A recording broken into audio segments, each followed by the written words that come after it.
আজকের প্রধান শিরোনাম, সমন্বয়কদের নিরাপত্তা দিতে পুলিশের চিঠি, যা বললেন হাসনাত আব্দুল্লাহ। এবার বিস্তারিত। সমন্বয়কদের নিরাপত্তা দিতে পুলিশের চিঠি, যা বললেন হাসনাত আব্দুল্লাহ।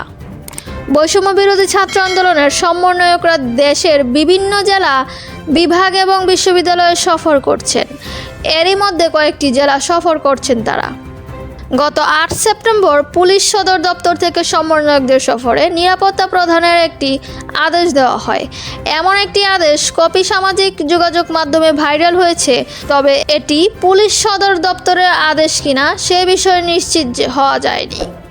ভাইরাল ওই অফিস আদেশে বলা হয়, 8 সেপ্টেম্বর থেকে বৈষম্য বিরোধী ছাত্র আন্দোলনের কেন্দ্রীয় সমন্বয়করা বিভাগীয় ও জেলা পর্যায়ে সফর করবেন।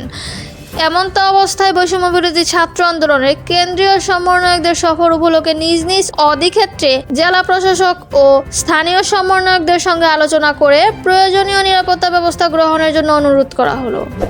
তবে বিষয়টি নিয়ে মুখ খুলেছেন বৈষম্য বিরোধী ছাত্র আন্দোলনের অন্যতম সমন্বয়ক হাসনাত আব্দুল্লাহ।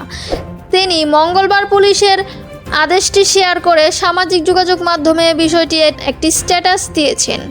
হাসনাত আব্দুল্লাহ বললেন, আমরা কোনো রাষ্ট্রীয় সফরে আসিনি, আমরা রাষ্ট্রের সাধারণ নাগরিক হিসেবে যা ছাত্র জনতার কাছে এসেছি।